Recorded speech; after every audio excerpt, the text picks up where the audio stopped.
بسم اللہ الرحمن الرحیم۔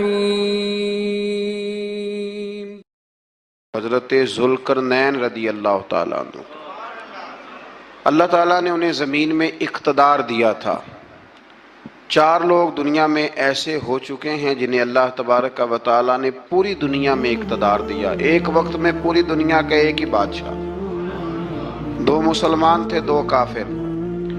مسلمانوں میں حضرت سلیمان علیہ السلام اور جناب ذوالقرنین علیہ السلام، اور کافروں میں بخت نصر اور نمرود۔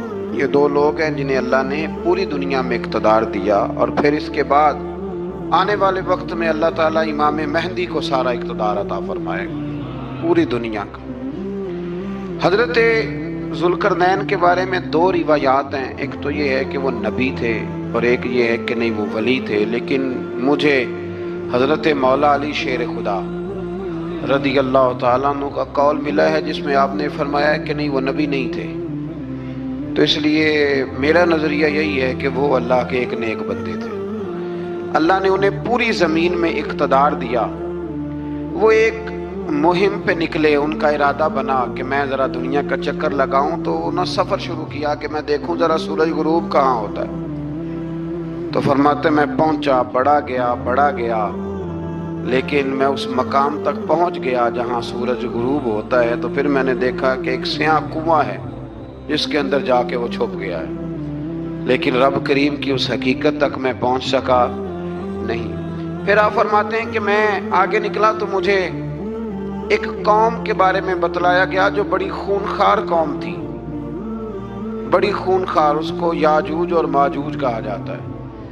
یہ قوم اتنی خونخوار تھی کہ یہ درندوں کو بھی کھا جایا کرتے تھے، اتنے لمبے چوڑے ان کے قد تھے، اتنے زیادہ طاقتور تھے کہ سانپ اور بچھو بھی کھا جاتے تھے۔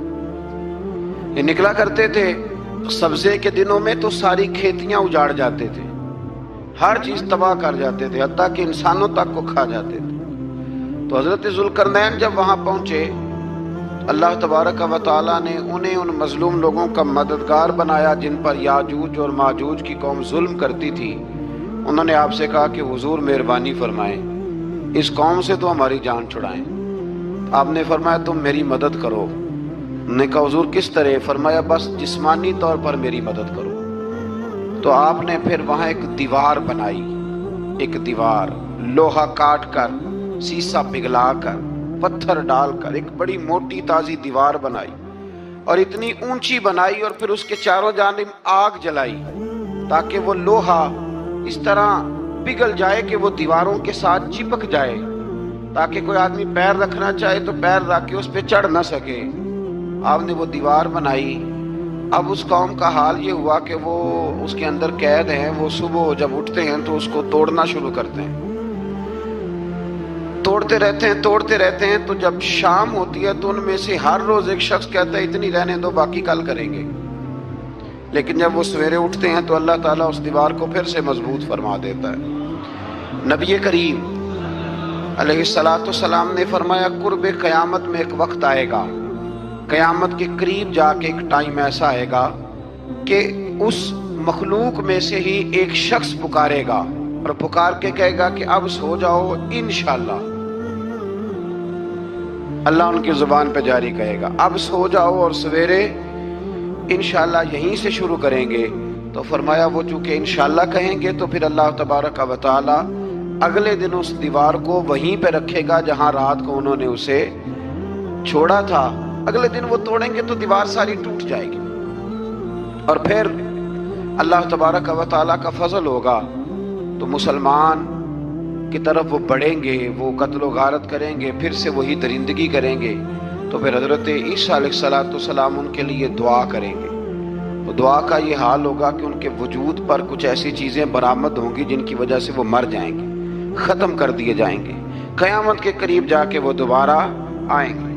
اس کے بعد پھر اللہ تبارک و تعالیٰ نے سورہ کہف کی آخری آیات میں 7 سمندر اور ان جیسے اور بھی آ جائیں، فرمایا 7 سمندر ہوں اور ان جیسے اور بھی آ جائیں، اور مل کر وہ روشنائی بن جائیں تو میرے رب کے کلمات ختم ہونے سے پہلے سمندر ختم ہو جائیں گے۔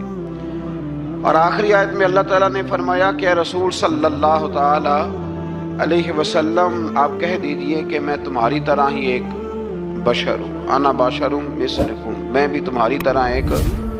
اب مثلکم کا بہت سارے لوگوں نے ترجمہ اپنی طرح کا کر لیا ہے، حالانکہ حضور صلی اللہ تعالی علیہ وسلم نے فرمایا کہ بشر ہونے میں تمہاری طرح ہوں، رسول ہونے میں تمہاری طرح نہیں، اللہ کا حبیب ہونے میں تمہاری طرح۔ اور وہ یہ جو میں کہہ رہا ہوں نا نہیں، تو یہ صحیح بخاری کے لفظ ہیں، حضور نے فرمایا ایکم مثلی، کون ہے تم میں جو میری طرح ہو، یہ صحیح بخاری کے لفظ ہیں۔ اللہ تبارک و تعالیٰ سمجھنے کی توفیق عطا فرمائے۔ پھر اس سے آگے سورہ مریم شروع ہوتی ہے۔ اس صورت میں اللہ تبارک و تعالیٰ نے حضرت زکریہ علیہ السلام کا ذکر فرمایا ہے کہ وہ لا ولد تھے اور بڑھاپے کی عمر کو پہنچ چکے تھے۔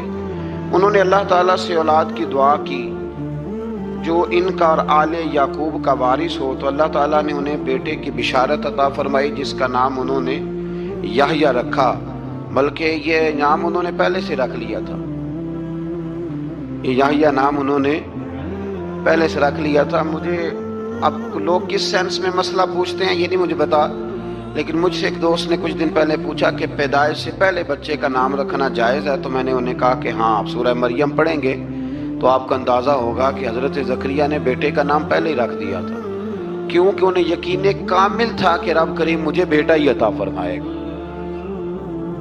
تو حضرت یحییٰ علیہ السلام کو اللہ تعالیٰ نے بچپن میں ہی نبوت عطا کی اور کتاب دی۔ ان کے اوصاف یہ بیان کیے کہ وہ پاکیزہ اور متقی تھے، ماں باپ کے ساتھ نیکی کرنے والے تھے اور سرکش نہیں تھے۔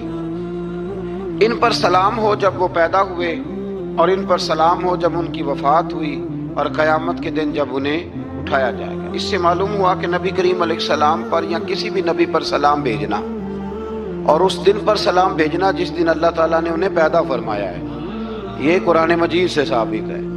یعنی آپ یہ کہہ سکتے ہیں کہ جس سہانی گھڑی چمکا طیبہ کا چاند، اس دل افروز ساعت پہ، دل افروز ساعت پہ، تو یہ عین قرآن مجید ہے کہ جس دن وہ پیدا ہوئے اس دن ان پر سلام۔ اللہ تعالیٰ سمجھنے کی توفیق عطا فرمائے۔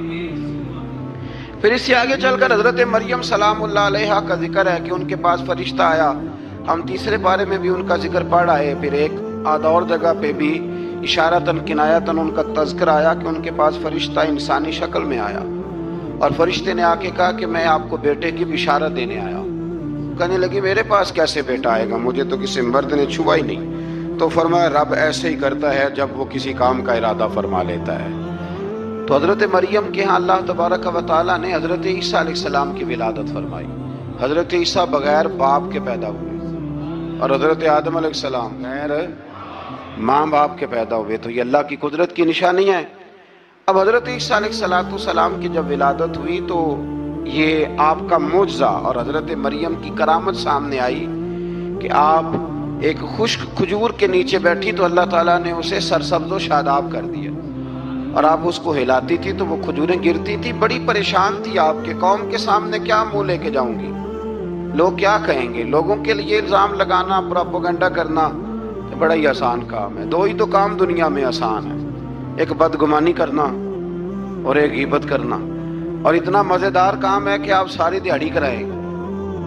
کوئی بندہ تھکنے کو تیار ہے، معاذ اللہ ثم معاذ اللہ، سارا دن۔ اور اگر آپ کہیں کہ اللہ کا ذکر کرو، تسبیح لے لو، صرف 500 دفعہ درود شریف پڑھ لو، تو پھر کیا بنے گا؟ کام یاد آ جائے گا، بہت سارے لوگ نکل لیں گے۔ کبھی کبھی کچھ چیزیں بڑی یاد رہ جاتی ہیں۔ ایک شاعر نے ایک شعر کہا تھا، میری تھوڑی سی شعری ذوق ہے تو مجھے دلچسپی ہے، رہ جاتی ہیں کچھ باتیں ذہن میں۔ ایک دفعہ ہمارے ایک دوست کے بارے میں کچھ پراپیگنڈا ہونے لگا، تو میں نے انہیں ایک شعر لکھ کے بھیجا، مجھے یاد تھا، میں نے ایک شعر لکھا۔ کسی شاعر نے کہا تھا کہ مخلوق تو فنکار ہے اس درجہ کے پل بھر میں، سنگے در کعبہ سے بھی اصنام تراشے۔ کعبے کے اندر سے مٹی لے کے لوگ بت بنا لیتے ہیں اور اللہ کا شریک بناتے ہیں۔ تو کہنے لگا شاعر کہ مخلوق تو فنکار ہے اس درجہ کے پل بھر میں، سنگے در کعبہ سے بھی اصنام تراشے۔ تم کون ہو، کیا چیز ہے داغ کبابی، لوگوں نے تو مریم پہ بھی الزام تراشے۔ لوگ تو منٹ لگاتے ہیں، وہ جو رہی مسجد میں، پلی مسجد میں، لوگوں نے الزام لگانے کا وقت آیا تو الزام لگا دیا، سید عائشہ صدیقہ پہ لگا دیا، صدیق کی بیٹی اور صدیقہ۔ آپ سوچ سکتے ہیں کہ لوگ کہاں تک جاتے ہیں اور باتیں کہاں تک پہنچتی ہیں۔ تو یہ میرے رب کریم کا فضل اور کرم ہے کہ جناب مریم کی برات کا اعلان بھی قرآن نے کیا اور حضرت عائشہ صدیقہ کی برات کا اعلان بھی قرآن پاک نے فرمایا، یہ بھی قرآن مجید نے فرمایا ہے۔ اور کل پرسوں بھی بات ہو رہی تھی حضرت یوسف علیہ السلام کی، تو الزام تو لگتے رہتے ہیں۔ تو میں نے اس دن بھی سوال کیا تھا، پھر دہراتا ہوں کہ غلطی کیا تھی حضرت یوسف کی؟ کبھی کنواں اندھیرا، کبھی بھائیوں کے تھپڑ، کبھی مصر کا بازار، اور ذرا سوچو تو صحیح جب بولیاں لگتی ہیں انسان کی تو کیا حال ہوتا ہے۔ اور پھر ذرا یہ بھی تو دیکھو نا کہ جب زلیخا نے الزام لگایا تو پھر کیا حال ہے، اور پھر 12 سال کی جیل پر رب فرماتے ہیں شانیں میں نے یوسف کو ہی عطا فرمائی۔ تو حضرت مریم سلام اللہ علیہا جب وہ بیٹا لے کے گئی ان کے پاس تو انہوں نے کہا یہ کہاں سے آ گیا؟